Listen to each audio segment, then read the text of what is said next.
नमस्कार, आप देख रहे हैं ग्रैंड न्यूज नेटवर्क और मैं हूं आप सभी के साथ आयुषी। अब मेरे साथ देखिए न्यायधानी सहित प्रदेश भर से जुड़ी हुई तमाम खबरें।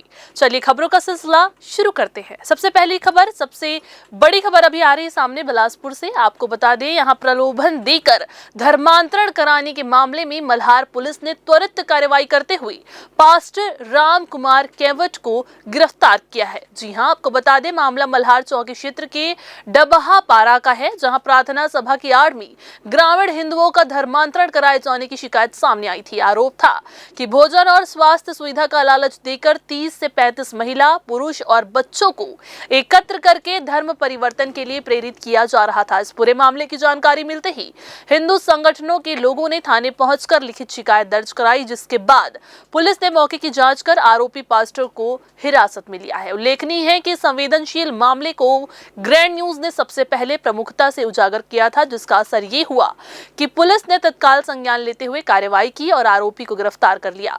फिलहाल मल्हार पुलिस आरोपी से पूछताछ कर रही है और मामले से जुड़े अन्य तथ्यों की भी जांच की जा रही है। बिलासपुर के प्रेस क्लब परिसर में गीत गाता चल सीजन 2 का भव्य आयोजन किया गया, जहां लगातार 12 घंटे तक बिना किसी विराम के गीत संगीत की प्रस्तुति दी गई। इस लंबे सांगीतिक आयोजन में शहर के पत्रकारों के साथ साथ बड़ी संख्या में संगीत प्रेमी और दर्शक मौजूद रहे। कार्यक्रम के दौरान स्टार बिल्डकॉन के ओनर और ग्रैंड न्यूज बिलासपुर की डायरेक्टर गौरव तिवारी और उनकी धर्मपत्नी महिला कांग्रेस प्रदेश महामंत्री शिल्पी तिवारी की विशेष उपस्थिति रही। आयोजकों द्वारा दोनों का भव्य स्वागत किया गया और अभिनंदन भी किया गया। इस अवसर पर गौरव और शिल्पी तिवारी ने मंच से आयोजकों, कलाकारों और संगीतकारों का अभिवादन करते हुए उनके प्रयासों की सराहना की और कहा कि ऐसे आयोजन स्थानीय प्रतिभाओं को मंच देने के साथ ही समाज में सकारात्मक ऊर्जा का संचार करते हैं। लगातार 12 घंटे तक चले इस कार्यक्रम में दर्शकों की भीड़ अंत तक बनी रही और पूरा परिसर संगीत और उत्साह से सराबोर नजर आया। बिलासपुर शहर के प्रमुख व्यवसायिक केंद्र राजीव प्लाजा के गेट नंबर 1 पर शनिवार रात जमकर हंगामा हुआ। एक ऑटो चालक ने जबरन परिसर में अपनी ऑटो घुसाने की कोशिश की, जिसे ड्यूटी पर तैनात सुरक्षा कर्मी ने रोका तो आरोपी ने अपने साथियों को बुलाकर गार्ड की बेरहमी से पिटाई कर दी। तारबहार पुलिस ने मामले में त्वरित कार्रवाई करते हुए ऑटो चालक सहित 3 आरोपियों को गिरफ्तार करके जेल भेज दिया है। मिली जानकारी के अनुसार प्रार्थी अमरपाल राजीव प्लाजा में गार्ड है। शनिवार रात करीब 10:20 पर जब वो खाना खा रहा था, तब उसकी जगह साहेब सिंह ड्यूटी संभाल रहा था। इसी दौरान एक ऑटो चालक ने गेट से अंदर घुसने का प्रयास किया। साहेब सिंह ने जब उन्हें मना किया तो विवाद बढ़ गया। देखते ही देखते ऑटो चालक ने अपने 2 अन्य साथियों को बुला लिया और गार्ड के साथ गाली गलौज करते हुए हाथ मुक्कों से मारपीट शुरू कर दी। आरोपियों ने मौके पर मौजूद लोगों को धमकाते हुए गार्ड को जान से मारने की धमकी भी दी। घटना की सूचना मिलते ही एसएसपी रजनेश सिंह के निर्देश पर तारबहार पुलिस की टीम सक्रिय हुई। थाना प्रभारी रविंद्र कुमार अनंत के नेतृत्व में टीम ने सीसीटीवी फुटेज खंगाले, जिसके आधार पर आरोपियों की पहचान कर उन्हें घेराबंदी कर पकड़ा गया। गिरफ्तार आरोपियों में मोहम्मद शाहरुख, रियाज अहमद और सागर नायक शामिल है। आपको बता दें, पुलिस ने बताया है कि आरोपी रियाज और सागर के खिलाफ सरकंडा थाने में पूर्व के आपराधिक मामले भी दर्ज है। पुलिस ने आरोपियों के खिलाफ प्रतिबंधात्मक धाराओं के तहत कार्रवाई की है। सभी आरोपियों को सिटी मजिस्ट्रेट के न्यायालय में पेश किया गया है। ग्रैंड न्यूज के लिए राकेश मिश्रा के साथ पिंटू दुबे की रिपोर्ट।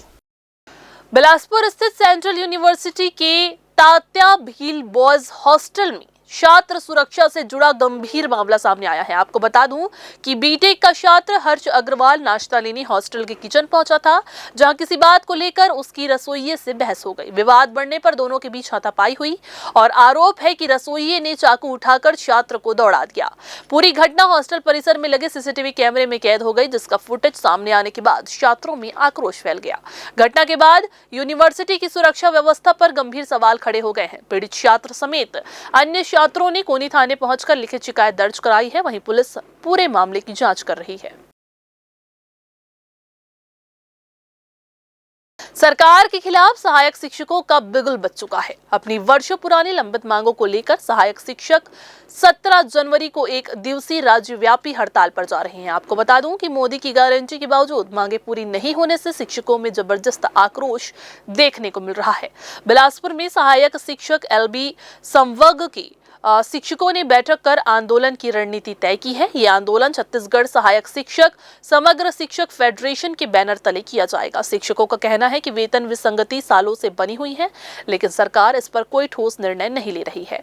शिक्षकों ने साफ कहा है कि 17 जनवरी की हड़ताल सिर्फ शुरुआत है। यदि इसके बाद भी उनकी मांगे नहीं मानी गई तो आंदोलन और भी तेज किया जाएगा। बैठक में हड़ताल को सफल बनाने के लिए जिम्मेदारियां तय की गई। शिक्षकों की मुख्य मांगों में एलबी सहायक शिक्षकों की वेतन विसंगति दूर कर क्रमोन्नत वेतन मांग देना है। आपको बता दें कि प्रथम नियुक्ति तिथि से सेवा गणना कर सभी को लाभ देना, टीईटी की अनिवार्यता समाप्त करना और ऑनलाइन उपस्थिति के लिए बीएसके की बाध्यता खत्म करना शामिल है। अब देखना होगा कि 17 जनवरी की इस हड़ताल के बाद सरकार शिक्षकों की मांगों पर क्या रुख अपनाती है।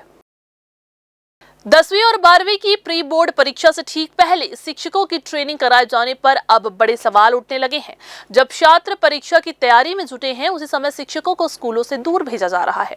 पेंड्रा में आज 12 जनवरी से शिक्षकों की 5 दिवसीय योग प्रशिक्षण शुरू हो रही है, जो 16 जनवरी तक चलेगी। ये प्रशिक्षण पूरी तरह से आवासीय है, यानी शिक्षक 5 दिनों तक अपने स्कूलों और मुख्यालय से दूर रहेंगे। इसका सीधा असर सरकारी स्कूलों की पढ़ाई पर पड़ना तय है। जनवरी का महीना रिविजन और कोर्स पूरा कराने का होता है, लेकिन लगातार हो रही ट्रेनिंग से कक्षाएं प्रभावित हो रही है। अभिभावकों का कहना है कि बच्चों के भविष्य के साथ खिलवाड़ किया जा रहा है। मिली जानकारी के अनुसार बिलासपुर, मुंगेली और गौरेला, पेंड्रा, मरवाही जिले के सभी विकास खंडों से शिक्षकों को इस प्रशिक्षण में बुलाया गया है।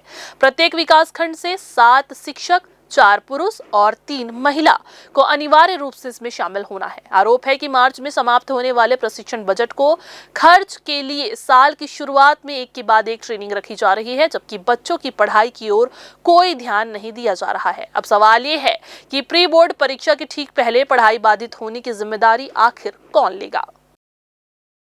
इधर बिलासपुर में शिक्षा विभाग उस वक्त हलचल में आ गया जब शहरी क्षेत्र के 7 संकुल समन्वयकों ने एक साथ अपना पद छोड़ने की पेशकश कर दी।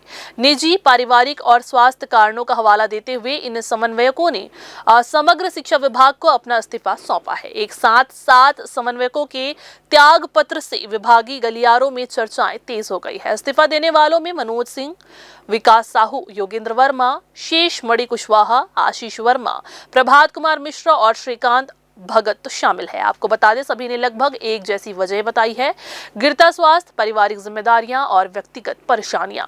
उनका कहना है कि वे अब प्रशासनिक कार्यों के बजाय अपने मूल शिक्षकीय दायित्वों पर ध्यान देना चाहते हैं। फिलहाल विभाग ने किसी भी इस्तीफे को स्वीकार नहीं किया है। नियमों के तहत सभी आवेदनों को होल्ड पर रखा गया है और उनसे आपसी चर्चाएं की जा रही है, ताकि शैक्षणिक सत्र के अहम समय में संकुल केंद्रों की व्यवस्थाएं प्रभावित ना हो। विभागीय अधिकारियों का कहना है कि सभी आवेदनों की समीक्षा के बाद ही आगे का फैसला लिया जाएगा। अब सवाल यह है कि क्या विभाग के इन समन्वयकों को बनाने में सफल होगा या फिर शिक्षा व्यवस्था को नए समन्वयकों की तलाश करनी पड़ेगी। बिलासपुर वन मंडल में अवैध उत्खनन के खिलाफ वन विभाग की सख्ती लगातार जारी है। कोटा परियोजना मंडल की टीम ने बड़ी कार्रवाई करते हुए अवैध रेत, मिट्टी उत्खनन और लकड़ी कटाई के मामलों में कड़ा शिकंजा कसा है। कोटा परियोजना मंडल बिलासपुर की टीम ने तेंदुआ परिक्षेत्र के कक्ष क्रमांक P128 में अवैध रूप से काटी गई सागौन की लकड़ी जब्त की है। मौके से आरोपी फरार हो गए, लेकिन 4 नग सागौन लट्ठा बरामद कर वन अपराध दर्ज किया गया है। आपको बता दें, वहीं दूसरी ओर कोटा परिक्षेत्र के RF 172 कक्ष में नाले से अवैध रूप से रेत और मिट्टी का उत्खनन कर परिवहन किया जा रहा था। सूचना पर वन अमले ने घेराबंदी कर मौके से 2 ट्रैक्टर ट्रॉली जब्त की है। जब्त वाहनों में एक महिंद्रा और एक जॉन डियर ट्रैक्टर शामिल है, जिनमें रेत और मिट्टी भरी हुई थी। दोनों वाहन मालिकों बुधराम सिंह मरकाम और ओम प्रकाश मरावी के खिलाफ भारतीय वन अधिनियम 1927 के तहत प्रकरण दर्ज कर लिया गया है। ये कार्रवाई मंडल प्रबंधक सत्यदेव शर्मा के निर्देश पर परियोजना परिक्षेत्र अधिकारी वैभव साहू के नेतृत्व में की गई है। वन विभाग ने साफ संदेश दिया है कि अवैध उत्खनन और कटाई के खिलाफ आगे भी इसी तरह से सख्त कार्रवाई जारी रहेगी। इधर बिलासपुर जिले में धान खरीदी के बाद अब परिवहन और भंडारण व्यवस्था पर भी बड़े सवाल खड़े हो गए हैं। खरीदी शुरू हुए 2 महीने बीत चुके हैं, लेकिन धान उठाव की प्रक्रिया अब तक पूरी नहीं हो पाई है। आपको बता दें कि खरीदी केंद्रों में धान से भरी बोरियों के ऊंचे ऊंचे ढेर लगे हुए हैं। कई जगह धान खुले में रखा हुआ है, जिससे बारिश और नमी के कारण उसके खराब होने का खतरा बढ़ता जा रहा है। समय पर धान का उठाव नहीं होने से किसानों और केंद्र प्रबंधक की चिंता भी बढ़ गई है। जानकारी के मुताबिक परिवहन दरें तय न होने के कारण ठेका प्रक्रिया उलझी रही और इसी वजह से धान परिवहन में लगातार देरी हो रही है। दूसरी ओर हमालों और दिहाड़ी मजदूरों को पिछले कई महीनों से पूरा भुगतान नहीं मिला है। इससे मजदूरों में नाराजगी और आक्रोश का माहौल बन गया है। वहीं अधिकारियों के बीच भी स्थिति को लेकर साफ तस्वीरें सामने नहीं आ रही है। कहीं टेंडर नहीं होने की बात कही जा रही है, तो कहीं प्रक्रिया पूरी होने के दावे किए जा रहे हैं।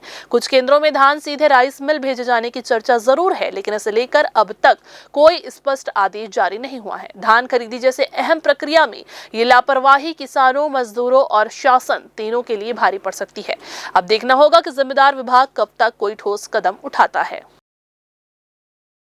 इधर बिलासपुर के विवेकानंद उद्यान में आयोजित स्वामी विवेकानंद चेतना महोत्सव उस वक्त अव्यवस्था का शिकार हो गया जब कार्यक्रम के दौरान अचानक से मधुमक्खियों के झुंड ने वहां पर हमला कर दिया। मधुमक्खियों का अटैक खासकर कार्यक्रम में मौजूद बच्चों पर हुआ, जिससे मौके पर अफरा तफरी मच गई और कार्यक्रम को कुछ समय के लिए बाधित भी करना पड़ा। आयोजन स्थल पर मौजूद लोग बच्चों को सुरक्षित स्थान पर ले जाते हुए नजर आए। इस कार्यक्रम में केंद्रीय मंत्री तोखन साहू सहित स्थानीय जनप्रतिनिधि और बड़ी संख्या में बच्चे शामिल थे। स्थिति को नियंत्रित करने के बाद सुरक्षा व्यवस्था को देखते हुए कार्यक्रम का समापन डिप्टी सीएम के संबोधन के साथ किया गया। गनीमत ये रही कि समय रहते हालात संभाल लिए गए, जिससे किसी बड़ी अनहोनी से बचाव हो सका।